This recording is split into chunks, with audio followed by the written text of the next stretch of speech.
Hi guys, it's Kate here again with another video, and today we are going to be talking about all of the things I messed up on when I started to crochet. I want new beginners, new crocheters to just know everything that they should keep in mind when they start to make things and get on to bigger projects, because it can be confusing and I understand that everyone needs a little help knowing what to do when they first start out. So if you want help with making some quality crochet items off the bat, watch this video and learn everything you need to do before you start.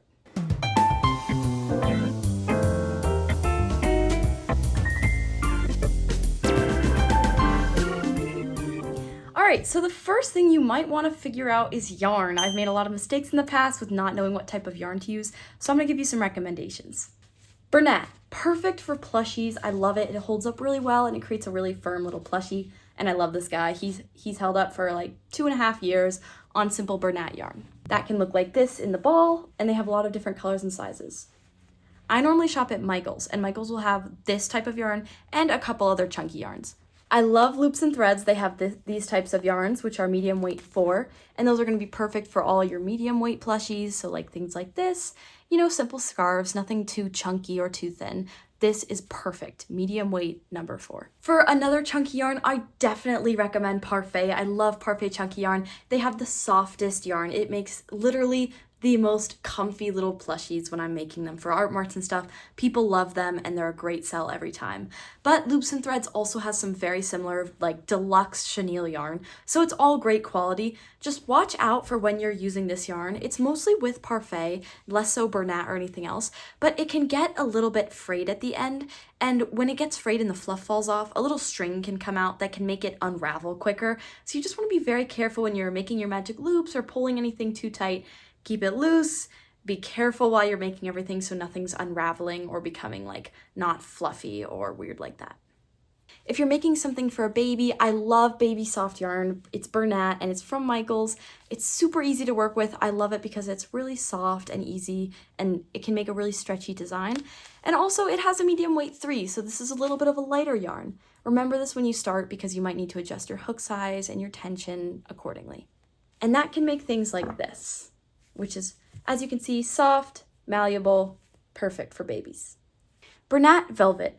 It adds a really nice shine to whatever you make, but I don't recommend working with it as a beginner because the fluff of the yarn can fall off easily and create a really hard stringy substance to work with. But as you can see, it makes really cute little animals. This guy's real shiny, and I do love working with Bernat yarn, chunky yarn, but hold off on that at first. Work with medium weight yarn. You'll thank me. Additionally, with yarn color, I definitely recommend picking yarns that you're going to be able to see a little bit easier. So if you look at this, it's going to be a little bit easier to work with this lighter color of pink than maybe like a darker red, because it really is easier to see the stitches when you're working with a lighter color of yarn. So definitely start with those light colors and then maybe move to like blacks or darker colors as you advance. So the yarns that I've shown you are 100% acrylic, and that's going to make them a lot easier to work with in my mind. They're also going to be a lot easier to donate because they're going to be allergen free. They won't have like wool has a lot of issues with allergens for people that might be allergic to animals. So these are a great start for if you don't know who these are going to, or if you just want to give a simple project to someone, this is perfect. Definitely though, if you're thinking about advancing towards more, you know, a blanket, something that you're putting a lot of effort into, treat your yarn accordingly. Maybe try to upgrade to a more quality yarn. There's a lot of little stores that you can go to. Michael's has a little bit less of a quality selection, but definitely start simple and work your way into those quality yarns so you're not wasting money, you're not investing too much in your initial projects. All right, let's talk about something a little more simple than all the yarn, stuffing. So for stuffing, I have used a lot of different stuffings in the past to avoid going to Michael's and buying a bag. I've used tissue paper, tissues, I've like gutted my Squishmallows for stuffing. But really, it's just easiest to go to Michael's and grab a bag of polyfill. It lasts a lot longer than it looks, and you're gonna need big bags like this for like those big plushies like the cat I showed you. This guy took a lot of stuffing. So, especially if you're donating it, you don't wanna use unreliable stuffing because it could have certain dust particles or, you know, wear and tear over time just makes it a little less trustworthy than just a simple bag. So, that's all you really need to know for that. All right, moving on, let's talk about something kind of straightforward, but a lot of people overlook it, hook size. As you can see, I have collected a lot of hooks over the years, and I've used pretty much all of them at some point or another to make something. And I've realized that you need to know a couple of things about hooks. The first thing is that your yarn is going to give you a hook size. If you look on the back next to all the yarn weights and washing instructions, you'll see the hook size that it gives you. Now this one says 5mm. Now this is normally a great way to know what hook you want to use, right? Buy some off Amazon, buy some at Michael's. You don't need to get expensive ones. They're really just pieces of metal and plastic. But if it says 5mm like it did up for that ball, I normally play it safe and go down half a size. This just helps my stitches stay that much more organized and in line. And I've learned that if you use the size, you can make a cohesive pattern, but it will just be a little looser than what you might be wanting. This part's pretty simple: big hook, bigger yarn, or you can use a big hook on smaller yarn to make big holes. If you're donating yarn though, remember, donated creations cannot have huge holes in them. What I like to think is if you're going to donate to something, to a hospital or a facility or something like that, there should be a hole no bigger than a Dum Dum lollipop. So I use that as kind of a guideline when I'm going through and making my stuff to make sure that when it's washed or when it's used, it's not going to get these big gaping holes. These could get stuck in fingers and they could become a hazard, and they could also lead to the degradation of whatever you're making. So that's what I use. And that leads me to using a lot smaller hooks than I might need to, just to prevent any outstretched pieces or anything like that. Now let's talk about washing your items. Rule of thumb, if you're donating crochet items, wash them first. This will give them a little bit of a, preview to what will happen at UNM or whatever hospital you're providing to. That will make sure that when they go to those hospitals, they're not going to stretch out in the dryer or in the washer. They're not going to shrink. You'll know exactly what will happen because you did it at your house. So when I wash something, I want to make sure it's not getting caught on itself. I want to make sure it's not getting stretched out or anything like that. So I like to use mesh bags. Handy dandy, super simple, super cheap, wherever you want to get them online. Just a commercial mesh bag, perfect for when you want to throw something in the wash. Now, when I wash things, I make sure I'm doing it on cold rinse, not for too long, and with other clothing, because then that can provide some padding. But you can wash them alone. Just be careful and keep an eye on them, because I don't want to see your crochet creations get ruined in the wash. It is devastating. Tide free and gentle, simple. This is not a commercial, by the way, but this is what I use and it works pretty well. If you're worried about washing in the washer, I totally get it. I have had my reservations. Hand wash. Hand washing can work great. Just nice cold water, rinse it well, get all the hairs out, because as you're crocheting, there's a lot of material that can get caught in dust, dirt, hair, all of that. If you have pets at your house, you need to make sure you're washing all of that out. So I just hand wash it, rinse it really nicely, and dry it for a long time. In the dryer, there's a lot of yarns that won't hold up very well, so you want to make sure you're aware of those.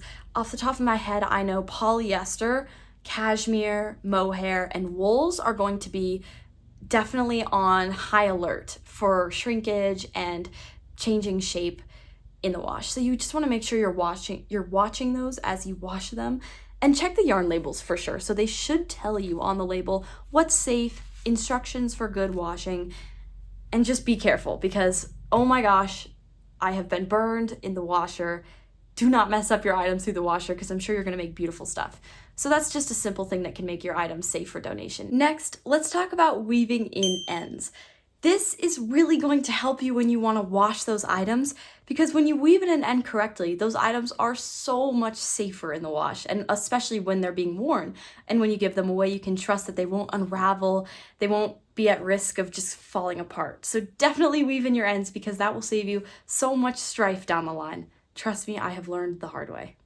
So for this baby blanket I'm currently working on, I have these two ends to weave in, and I'm going to get 3 inches at least of yarn to work with, because you want to make sure you have enough to properly weave it in, and this is going to really come in handy once you start washing. So I've threaded it through the needle, and then with my metal needle, which I do recommend over to plastic because I have snapped a couple of plastic needles, I just pull it through those little threads right there. I like to pull it through at least like 2 different rows of crochet stitches, so I'll go across a couple different ones as I work. So I'm just going to maneuver it, not letting it really get too far, like making sure that it's being embedded the whole way through. And once I get it through enough, I'm going to go back a couple times, go back over it, because even if you're not going to tie a knot while you thread your ends in, it's important just to keep weaving in across different rows, and that itself will keep your yarn from falling out in the wash. You can do more than I did here, but once I have all of this embedded, I'm just going to cut right there just so that the yarn is snugly tucked into that piece. Okay, so this tip is going to be the biggest note that you're gonna wanna make as you start to crochet. Don't pick the big project first. It will bite you in the butt, okay? In the past, I have picked big projects like this one. It's a sweater and did not finish. Here's another sweater that I did not finish. It is so hard to commit to finishing a whole project when you're still learning all the techniques of crochet. Start small. It is not shameful to start with a smaller project. I've made little octopi. You can make flowers. You can do beanies like this. It is so easy to find little patterns, little projects that make crocheting more of an acquired taste. You can really get into it and learn the skills before you move on to those bigger projects. So I definitely recommend leading with caution when starting big. In the future, for sure, go for those blankets, go for those huge sweaters, but it's great to start small. Another tip I have for you guys is to check the amount of yarn you're gonna need to make something, right? So it will tell you on the ball, if you wanna make a sweater, do these amount of balls, right? If you wanna make a hat, buy 2 balls, a scarf, 4. That will really help you when you need to start making bigger projects because it is so annoying to have to go back to Michael's or wherever you got your yarn days or weeks after you started because you realized you forgot. So check where the label is, read the label, read how much you need before you start, because it is so frustrating to run out of yarn, especially since yarn stores are recycling new colors, they're getting rid of stuff, they're putting stuff online when it was once in stores, and sometimes I've had to go back and order those colors online and wait even longer to get them. So get all you need when you're there. All right, so next let's talk about patterns. I have in the past paid a lot of money for patterns that are scams or that are from sites that are unreliable and have bugs and a lot of ads and just can become really overwhelming. I recommend sticking to Etsy or Ravelry if you're going to look for patterns that you're going to pay for, but I also recommend looking for free options first. Crochet does not have to be expensive, and you can find so many amazing patterns from small creators, YouTube channels, blog posts. Sometimes people will have a paid pattern, but they'll give you a free tutorial on a certain website or blog post. So definitely do a little searching before you start whipping out that credit card because you can find so many good tutorials for free online. There's really infinite options for all the things you can do. Next, let's talk about the littlest but most important thing I could possibly stress during crocheting: stitch markers. Oh my gosh, stitch markers have saved me from remembering rows and rows of stitches and increases and decreases. Stitch markers are so simple. They all come in different shapes and sizes. These ones are littler. This purple one has a clip on the back for fabrics and knitting. They are so versatile. And if you're on a budget, don't worry. Sometimes I use a safety pin. Sometimes I cut yarn. Don't let the price deter you. They really are cheap though. You can just tie that yarn in the last stitch. There is no worries, and they really make your life a whole lot easier. So I recommend. Finally, let's finish up with a really important thing when you're starting to actually crochet, and that's the tension that you have while you crochet. When you use tension, it's going to create a stiffness and more of a uniformity to your work.